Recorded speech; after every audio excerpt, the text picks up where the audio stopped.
시청자 여러분 안녕하십니까? 한동훈 전 대표가 어저께 경선 패배 이후에 라방을 했습니다. 패해서 슬프냐라고 물어보니까 선거에서 졌다고 슬퍼할 이유가 있느냐? 전체적으로 상당히 이 한동훈 대표의 어떤 특징, 분위기, 이 쿨한 이런 태도로 방송을 했습니다. 속마음이야 어떻겠습니까? 누가 알겠습니까? 내가 짐작을 할 뿐이죠. 하지만 겉으로는 특유의 쿨하고 담담한 차분한 그런 분위기를 보였습니다. 핵심적인 메시지는 세 가지입니다. 자신의 애국심이라든가 이 공동체에 기여하겠다라고 하는 이런 공적 마인드, 이런 것들은 앞으로도 변함이 없을 것이다. 그리고 두 번째는 여러분들의 꿈, 지난번에 왜 나는 꿈이 없다, 여러분들의 꿈이 내 꿈이다, 이런 식의 메시지를 발표한 적이 있는데, 어제도 여러분들의 꿈을 기억을 한다, 여러분과 함께 가겠다, 여러분을 잊지 않겠다, 그런 메시지였고, 세 번째는 보수가 앞으로 힘든 길을 갈 것이다 라고 얘기를 했습니다. 세 번째는 암묵적으로 제가 느낄 수 있는 것은, 김문수 같은 이 탄핵 반대 후보로는 필패다, 간덕수하고 단일화를 하든 안 하든, 그런 식의 어떤 전망을 암시하는 것 같았습니다. 물론 100% 맞는 전망입니다.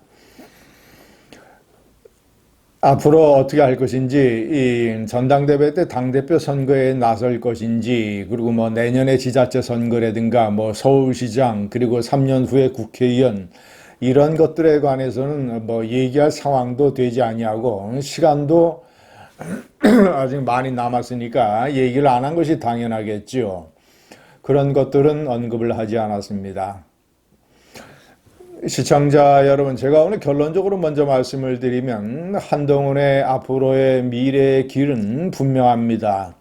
첫 번째는 보수에서 이 썩은 보수들과 맞서 싸우는 합리적 보수의 대표 리더가 되어야 됩니다.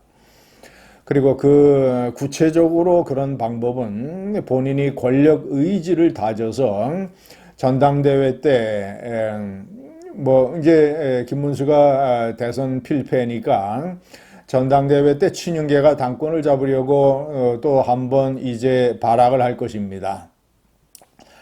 아마도 권성동을 대표 주자로 내세우지 않을까 이렇게 생각을 합니다. 그러면 한동훈 대표는 출마를 해서 당권을 잡을 생각을 해야 됩니다. 그래서 이 썩은 보수, 친윤계, 이 꼴통 보수들을 전면적으로 뒤엎어서 뒤로 빼버리고, 그리고 윤석열도 제명시키고 완전히 판을 갈아엎어야 됩니다. 이것이 가장 눈앞에 닥친 절체절명의 과제입니다. 그리고 나서 상황을 봐서 본인이 서울시장에 출마를 할 수도 있습니다. 그리고 여의치 않으면 3년 후에 총선에서 국회의원 배지를 달아서 국회라고 하는 전장터에 직접 진입을 하는 것도 대단히 중요합니다. 그리고 가장 중요하게는 5년 후에 대통령 선거에 재도전을 해야 됩니다. 김대중 대통령은 대통령 후보가 돼서부터 시작을 따져도 계산을 해도 4번 만에 대통령이 됐습니다. 그런데 한동훈 전 대표는 아직 대통령 후보도 되지 못했습니다. 대통령 후보가 되는 데에 이제 이번에 첫 번째 도전에서 좌절을 한 것이죠. 자, 어떤 사람은 쉽게 대통령이 됩니다. 윤석열 같은 사람, 대통령 후보도 쉽게 됐고, 대통령도 안철수와의 단일화 덕분에 쉽게 됐습니다. 쉽게 권력을 얻으니 기고만장 이 허세 부리고 세상을 갑으로 보고 이따위 식의 정신 나간 행동을 하다가 결국 망하고 말았습니다.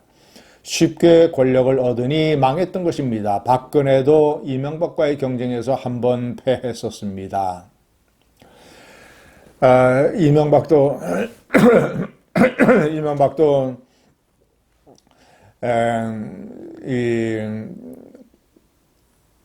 여러 차례의 우여곡절을 겪고 이 서울시장을 거쳐서야 간신히 대통령이 될 수 있었습니다.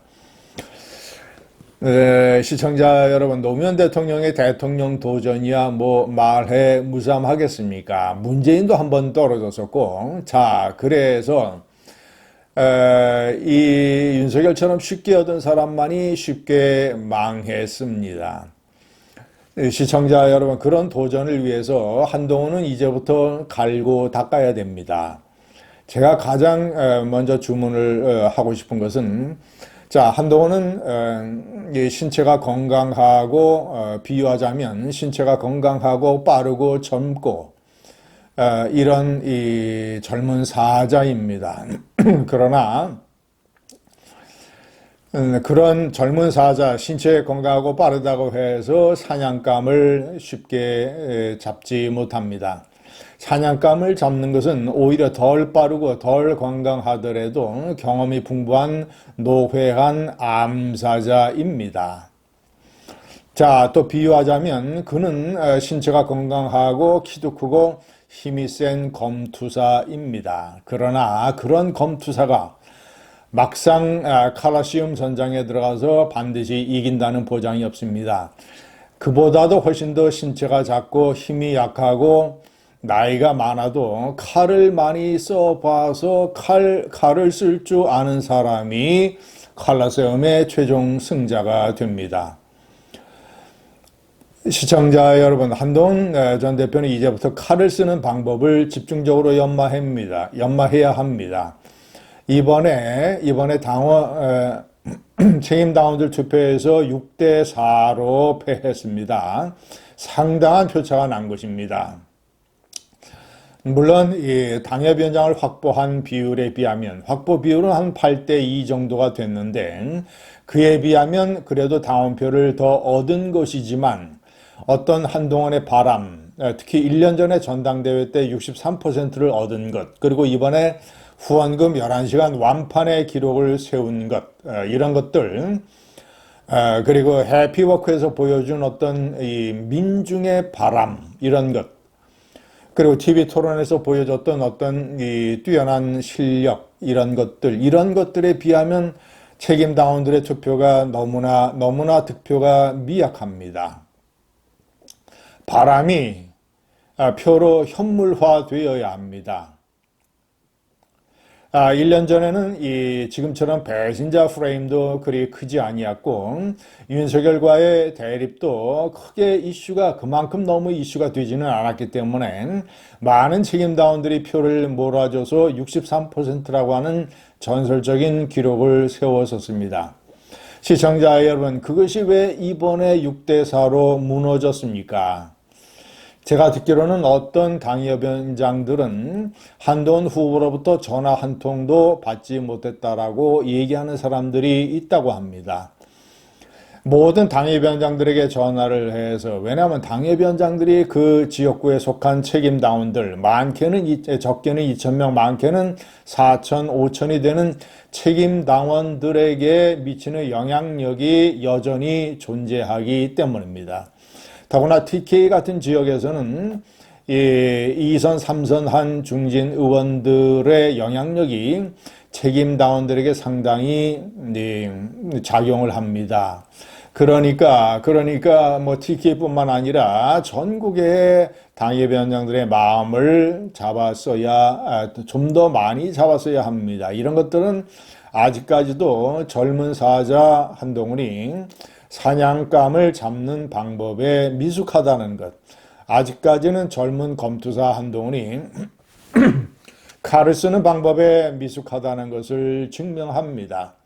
칼을 쓰는 방법을 배워야 되고 사냥감을 잡는 방법을 연마해야 됩니다. 한동훈, 현실 정치의 냉혹한 판에 이제부터 익숙해져야 되고, 그리고 보다 중요한 것은 권력 의지입니다. 대통령 선거 출마와 경선, 이것을 음악이라든가 예술이라든가 자신의 기타 아니면 문학 아니면 여러 가지 이제 자신이 즐기는 삶의 일부분 정도로 생각해서는 절대 안 됩니다. 이제부터는 삶의 첫 번째가 되어야 되고, 이제부터는 삶의 거의 대부분이 되어야 합니다. 권력 의지를 다져야 합니다. 감사합니다.